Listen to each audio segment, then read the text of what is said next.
Hey erudites, I am Francis Javier, one of your lecturers for General Chemistry 1, and today we'll learn the mole concept and how to use it for calculations.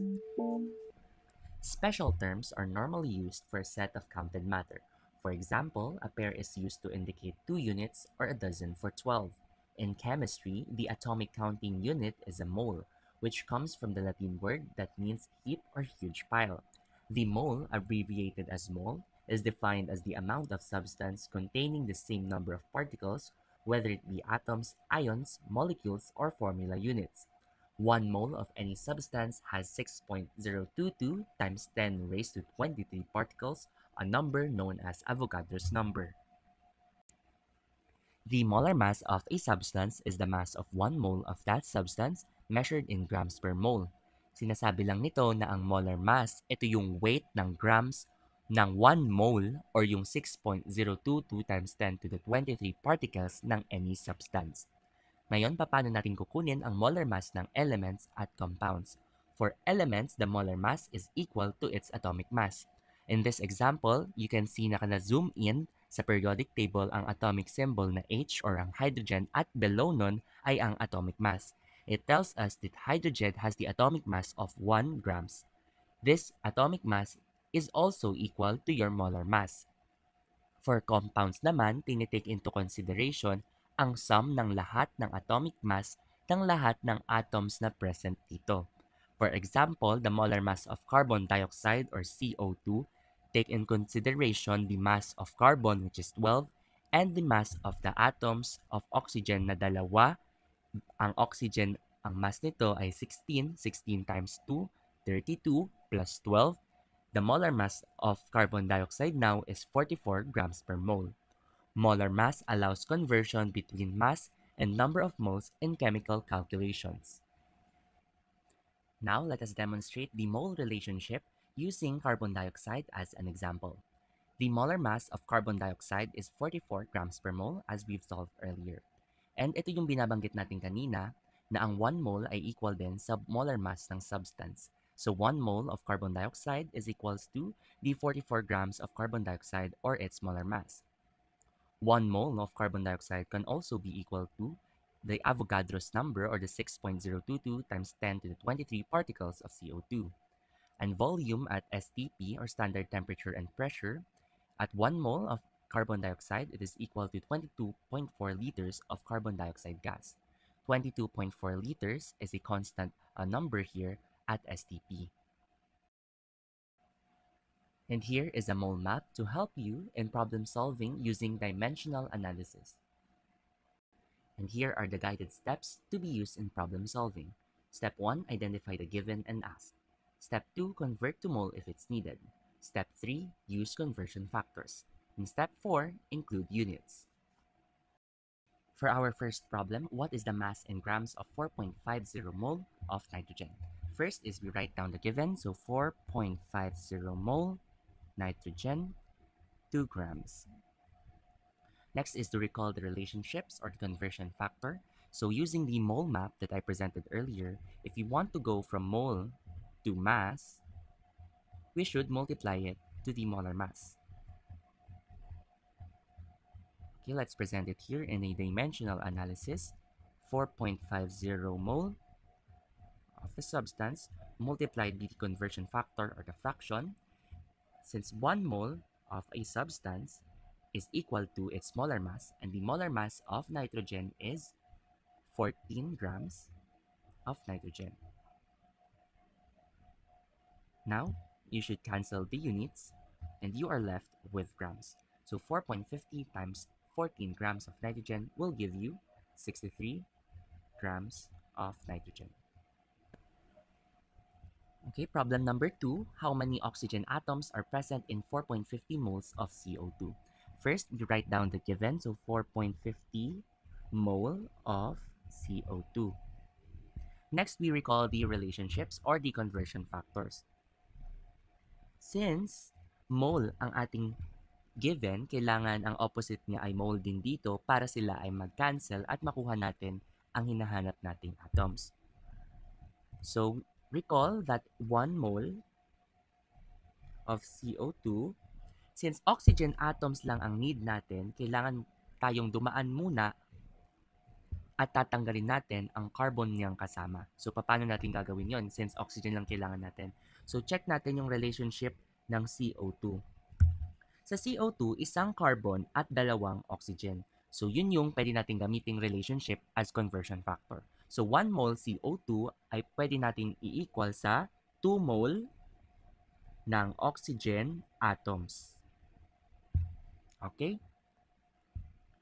Now, magka-cancel na ngayon ang mole CO2 at ang mole CO2 dito. At naiwan na sa atin ngayon ang 2 mole oxygen atoms. Pero hindi pa to yung need natin kasi nga may mole pa. Ang kailangan lang natin ay oxygen atoms. So we need another conversion factor. Since mole yung nasa taas, kailangan mole din yung opposite side niya. So mole din dapat dito. So 1 mole oxygen atoms, ilan na to para maging atoms siya or particles. Alam natin na ang relationship ng 1 mole ay equals to Avogadro's number. So, pwede natin gamitin tong relationship na to para makuha lang natin yung atoms. So, 6.022 times 10 to 23 O atoms or oxygen atoms. Now, we can cancel out the mole atoms and the mole atoms here at natira na lang sa atin ang ating desired unit na atoms. Okay? So, in multiplying, natira na lang ay ang 4.5 or 4.50 times 2 times 6.022. So, enclose natin sila times 10 to the power of 23.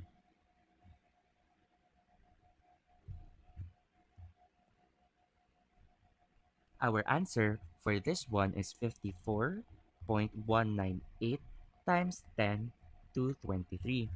But recall na kailangan din natin siyang gawin in scientific notation.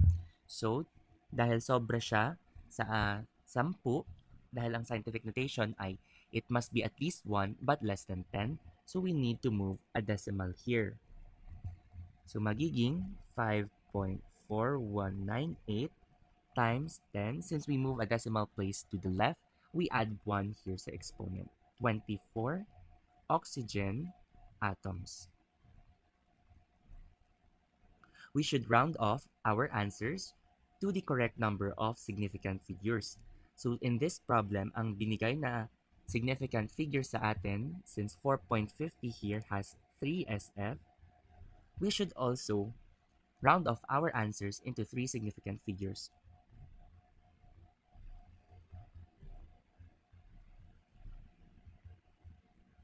And the final answer now is 5.42 times 10 to the 24 oxygen atoms.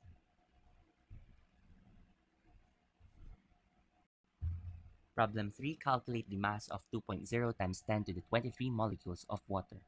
First, write down what is given. 2.0 times 10 to the 23 molecules of H2O. We know that molar mass allows the conversion between mass and the number of moles in the chemical calculation. So we will need the molar mass of the substance, in this case H2O. The molar mass of water has elements of hydrogen and oxygen. Hydrogen being a mass of 1 multiplied by 2, and oxygen in 16 grams, which gives you a total of 18 grams per mole as the molar mass of your H2O. Now that we've identified the molar mass of H2O, it's time to look for the relationship of molecules to mole and mole to mass. So we know that in 1 mole, there is 6.22 times 10 to the 23 molecules or particles. And we know that in 1 mole, it is also equal to the molar mass of the substance. So putting all of that together using the dimensional analysis, let us move our given here and multiply it to the conversion factor. To cancel out molecules, we will use this first conversion factor, the Avogadro's number, 6.022 times 10 to the 23 molecules. Now, magka-cancel na ang molecules. At ang 6.22 times 10 to the 23 molecules ay equal sa 1 mole ng substance na H2O. Since ang kailangan natin ay grams at hindi moles, kailangan pa natin i-convert ang mole to the grams. And using our second conversion factor, we know that for every 1 mole of a substance, it is equal to the molar mass. And we've computed the molar mass to be 18 grams per mole. H2O. So now, pwede na tayong mag-cancel ng mole at may iwan na lang ang 2.0 times 18 all over 6.22 times 10 to the 23 and dito times 10 to the 23. Since magka-cancel na ang 10 to the 23, so ito na lang ang ika-calculate natin. So 2 times 18 divided by 6.022.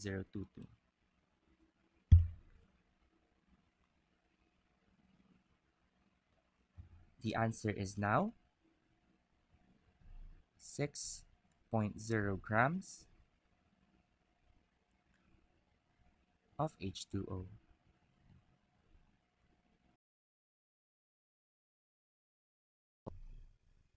For problem 4, we have calculate the grams of chlorine in a 15-gram sample of table salt or NaCl. First step na natin gagawin is to find the molar mass of NaCl. The molar mass of NaCl, so ang salt, nagko-comprise ito ng elements na Na or sodium and Cl. So sodium has a mass of 23 grams, while chlorine has a mass of 35 grams. So if we add them up, we have 58 grams per mole. So 58 grams per mole is the molar mass of NaCl. Next step natin is mag-set up na tayo ng dimensional analysis. So gusto natin galing sa grams ng NaCl papunta sa grams ng Cl or chlorine. So para magawa yon, dadaan muna tayo sa moles.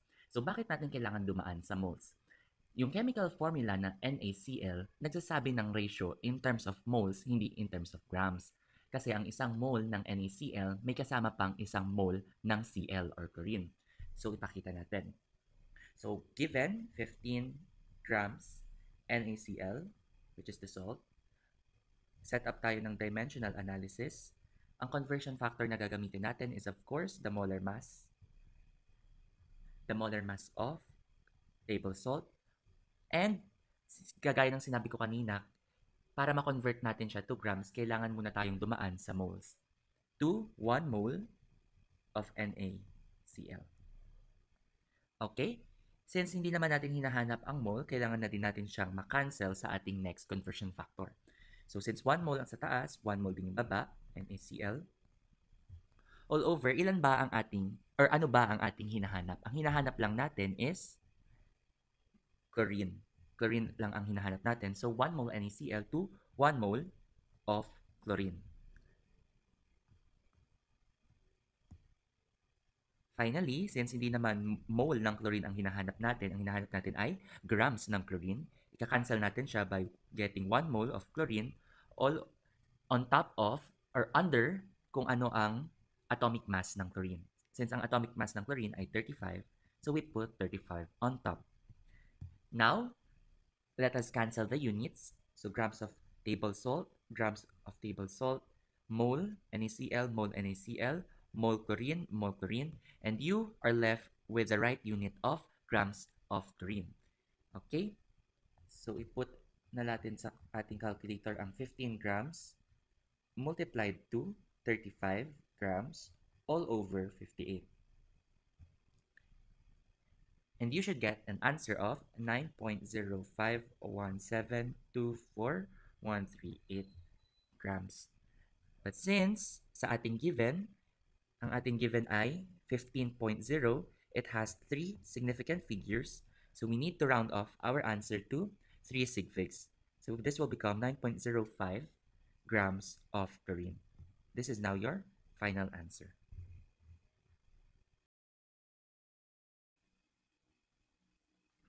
For problem 5, how many molecules are in a 72.5 gram sample of glucose or C6H12O6?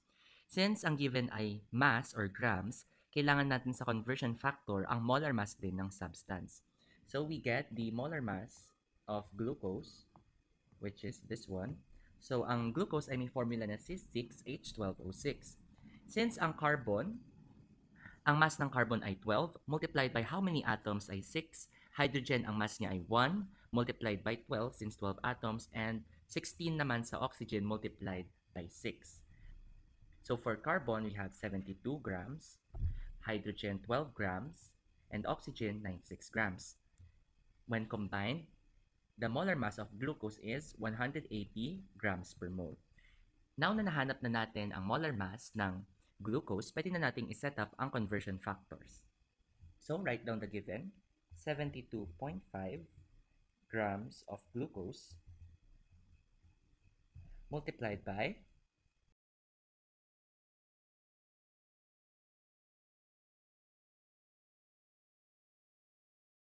pala natin ay molecules, we first need to convert our grams to moles. So ang given natin na grams ay 72.5, ang molar mass natin ay 180 grams to 1 mole of C6H12O6. Then, since nasa mole na tayo, pwede na natin gamitin ang conversion factor na 1 mole of C6H12O6 is equal to the Avogadro's number, or 6.022 times 10 to the 23 molecules. And next step now is to cancel the units. So cancel the grams, the moles, and you are left with the molecules. So ang natira, isulat na natin dito, 72.5 times 6.022 times 10 to the 23. All over 180. So first, unahin nyo munang i-calculate ito, then later on nyo na i-add ang times 10 or multiply ang times 10 raised to 23. So the answer is 2.425527778 times 10 to the 23. Since our given, sa given natin na 72.5, meron itong 3 significant figures, so we should round off our answer to 3 sig figs. So 2.43 times 10 to the 23 molecules. And this is now your final answer. And that is how you solve problems using the mole concept. Now let's test your comprehension.